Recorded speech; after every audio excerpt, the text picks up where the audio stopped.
اللہ کہتا ہے وہ لوگ جو خدا کے سوا کسی اور کو خدا مانتے ہیں ان کے باطل خداؤں کو برا مت کہو، اس سے نفرتیں بڑھیں گی، اس سے اختلافات بڑھیں گے، اس سے دوریاں بڑھیں گی۔ تم تو اپنے خدا کا صحیح پرچار کرو، اللہ ان کے دلوں کو پھیر دے گا۔ میرے دوستوں، میں گورنمنٹ آف انڈیا سے یہ درخواست کروں گا اس کنونشن کے مادھیم سے کہ شان رسالت میں گستاخی کرنے والے کو ملک کے کانسٹیٹیوشن میں جو سزا لکھی ہے وہ سزا دے۔ السلام علیکم ورحمۃ اللہ وبرکاتہ۔ الحمد للہ رب العالمین والصلاة والسلام على سید المرسلین وعلى آلہ وصحبہ اجمعین، اما بعد، اعوذ باللہ من الشیطان الرجیم، بسم اللہ الرحمن الرحیم۔ ان تنصروا اللہ ینصرکم ویثبت اقدامکم، صدق اللہ مولانا العظیم۔ صدر محترم، اراکین جمعیت اور مغربی یو پی کے کونے کونے سے آنے والے جمعیت کے ساتھیوں، ملک کے حالات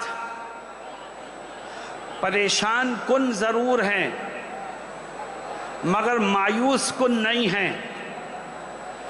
مسلمان جو خدا پر ایمان رکھتا ہے وہ حالات سے مایوس نہیں ہوا کرتا بلکہ حالات کے رخ کو موڑنے کی کوشش کرتا ہے۔ آج جمعیت علماء ہند نے، مولانا ارشد مدنی نے آپ کو آواز دی ہے۔ آپ نے اپنے گھروں کو چھوڑا، اپنے کاروبار کو چھوڑا، اپنے آرام کو چھوڑا اور یہاں تک آنے کی زحمت گوارا فرمائی۔ یاد رکھیے، ہم صرف سننے کے لیے جمع نہیں ہوئے ہیں، ہم دیش کے حالات کو بدلنے کے لیے جمع ہوئے ہیں، اور ہمیں یقین ہے کہ جب ہم اپنے بڑوں کی قیادت میں جمع ہوتے ہیں تو تاریخ اس بات کی گواہ ہے کہ ظالم میدان چھوڑ کے بھاگنے پر مجبور ہوتا ہے۔ دوستوں اور ساتھیوں، آج کچھ فرقہ پرست طاقتیں ایسی ہیں جو مدارس کو نشانہ بنانا چاہتی۔ کبھی مدارس کو نوٹس جاتے ہیں، کبھی حساب و کتاب کے بہانے سے داخل ہونا چاہتے ہیں۔ میں کہتا ہوں ان مدارس کو مت چھیڑو، انہیں چلنے دو۔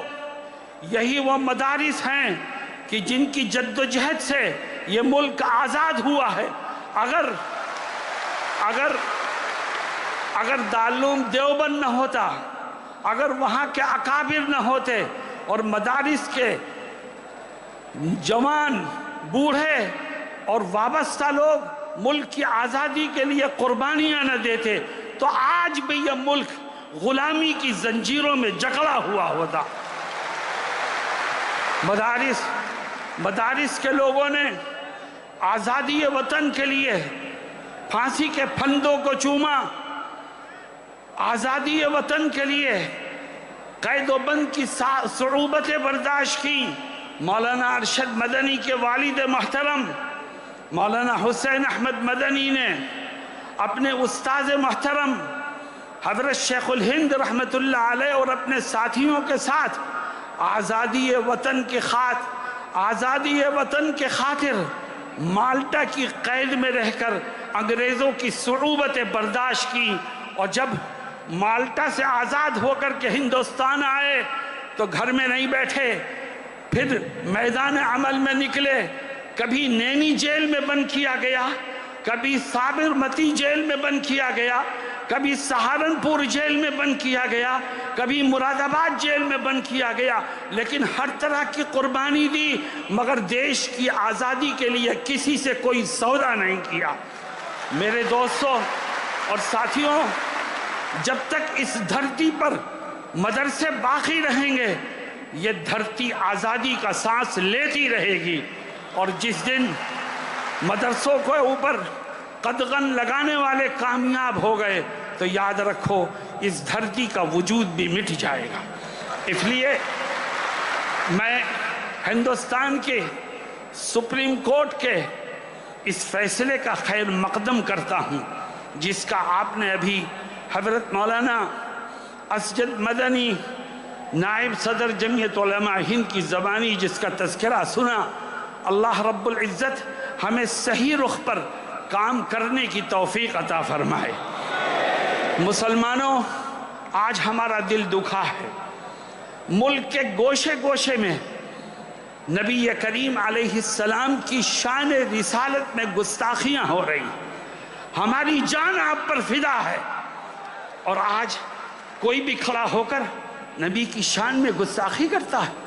لیکن مسلمانوں، ہمارا دل دکھا ہے، مگر ہمارے اوپر لازم ہے کہ ہم قانون کو ہاتھ میں لے کر کے کوئی کسی طرح کا رد عمل ظاہر نہ کریں۔ دشمن یہ چاہتا ہے کہ ہم روڈ جام کریں، دشمن یہ چاہتا ہے کہ ہم توڑ پھوڑ کریں، دشمن یہ چاہتا ہے کہ ہم قانون کو توڑیں تاکہ مسلمانوں کو جیلوں میں ٹھوسا جائے، اور جو گستاخی کا مجرم ہے اس کو پتلی گلی سے نکلنے کا موقع مل جائے۔ آؤ، جمعیت علماء آپ کو آواز دیتی ہے، اور کیا کہتی ہے جمعیت؟ میں اس جلسے کی تیاری میں ایک ضلع میں گیا تھا، تو مجھ سے ایک ساتھی نے عجیب بات کہی، کہنے لگے کہ ہمارے ہاں ایک شخص نے نبی کی شان میں گستاخی کی، تو ہمارے پاس انٹیلیجنس کے لوگوں کا فون آتا ہے اور وہ پوچھتے ہیں کہ آپ کیا کر رہے ہیں۔ تو ہمارے ساتھی نے، جمعیت کے ایک کارکن نے جو جواب دیا وہ مجھے بہت پسند آیا۔ اس نے کہا کہ ہم کچھ نہیں کر رہے، ہم تو ایڈمنسٹریشن کو دیکھ رہے ہیں، اب تو کرنے کا کام اس کا ہے، ہمارا کرنے کا کام نہیں ہے۔ ہم دیکھیں گے آپ مجرم کو پکڑتے ہیں کہ نہیں پکڑتے، ہم دیکھیں گے کہ آپ اس کے اوپر سخت قسم کی دھارا لگاتے ہیں کہ نہیں لگاتے، ہم دیکھیں گے کہ آپ اس کے خلاف صحیح طور پر کارروائی کر رہے ہیں کہ نہیں کر رہے ہیں، اور اگر نہیں کریں گے آپ تو ہم قانونی طور پر ایسے تمام مجرموں کو کیفر کردار تک پہنچانے کی بھرپور کوشش کریں گے اور کرتے رہیں گے۔ لیکن قانون کے دائرے میں رہ کر کے ہم کریں گے تو ہماری بات میں قوت پیدا ہوگی، ہم اپنے مقصد کو پانے میں کامیاب ہوں گے، اور انشاءاللہ دشمنوں کے دلوں میں ہمارا رعب بیٹھے گا۔ میرے دوستوں اور ساتھیوں، نبی کریم صلی اللہ علیہ وسلم کی تعریف خود اللہ رب العزت نے فرمائی ہے، اور آپ کی شان اللہ کے بعد سب سے بڑی شان ہے۔ اللہ ہمیں آپ کی عزت اور دنیا والوں کو آپ کا احترام کرنا سکھائے۔ یاد رکھو مسلمانوں، اسلام ہمیں اجازت نہیں دیتا کہ ہم کسی کے دھرم گرو کو برا کہیں، اسلام ہمیں اجازت نہیں دیتا کہ ہم کسی کی خدا کی شان میں گستاخی کریں، اسلام ہمیں اجازت نہیں دیتا کہ ہم کسی کی کتاب کے لیے، کسی کی مذہبی کتاب کے لیے کوئی غلط بات اپنی زبان سے نکالیں۔ اللہ قرآن میں کیا کہتا ہے؟ اللہ فرماتا ہے وَلَا تَسُبُّوا الَّذِينَ يَدْعُونَ مِن دُونِ اللَّهِ، اللہ کہتا ہے وہ لوگ جو خدا کے سوا کسی اور کو خدا مانتے ہیں، ان کے باطل خداؤں کو برا مت کہو، اس سے نفرتیں بڑھیں گی، اس سے اختلافات بڑھیں گے، اس سے دوریاں بڑھیں گی۔ تم تو اپنے خدا کا صحیح پرچار کرو، اللہ ان کے دلوں کو پھیر دے گا۔ میرے دوستوں، میں گورنمنٹ آف انڈیا سے یہ درخواست کروں گا اس کنونشن کے مادھیم سے کہ شان رسالت میں